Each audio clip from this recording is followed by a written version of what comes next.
Well, no one swims as deep in the technical sea as those who are born into the glowing waters of laptops and the World Wide Web.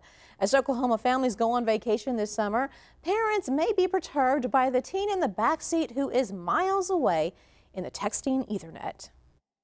Any parent who has lost an important file knows the humiliation of asking their kid to retrieve it.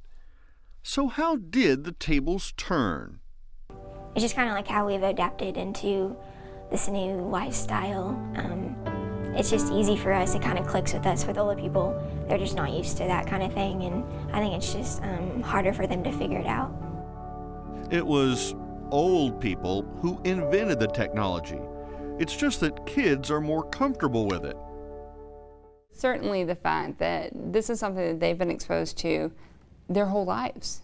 And they can incorporate that at a much younger age, and that helps them understand it, I think, on a different level. It's really interesting because there was a study done several years ago by the Pew Foundation. It's called the Pew Internet Life Study, and they do a series of these over the years. And what they asked kids how they were using technology and how technology was in their lives. And what they said is that they found that the adults in their lives were trying to kind of force them to do things in old-fashioned ways.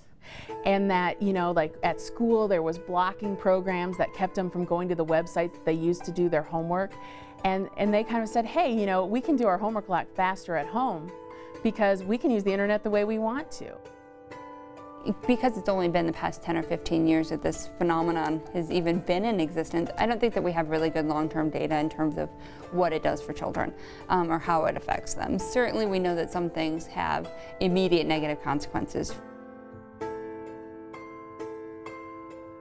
When you're thinking about kids using technology, there are problems with kids, you know, maybe texting too much or that sort of thing, or you hear about the kid that, you know, ran up the $1,000 text bill with 2,000 texts. I actually hit one time 18,000 in a month. Yeah, that was in the summertime last year. I think it was like in August or something, so I got a lot. But then once school started, I don't text during school. On average, my friends probably send around 200, 300 a day. So I'm actually less than them. I talk about my day, like what are you doing tomorrow, things like that, what happened over the weekend. And I want to hang out with people, so I'll text them, like, what are you doing this weekend? I personally feel that cell phones are one of the biggest deterrents to education for today's child. And that's simply because they will not turn off their cell phones. I would love for them to be able to use their cell phones in class to go and search the internet and find something that we need to know in class, immediately go find an answer, or to be able to use their calculator on their cell phone. But too many of them won't just do what you need them to do. They want to do that texting. Well, we're not supposed to text in school, but we find our way around it. But you can get it taken away. You kind of just figure out what their limits are. Texting that, holding your phone like this and not paying attention to what's going on in class, you're losing valuable learning time. Petroleum in its natural liquid form, these children were raised on technology.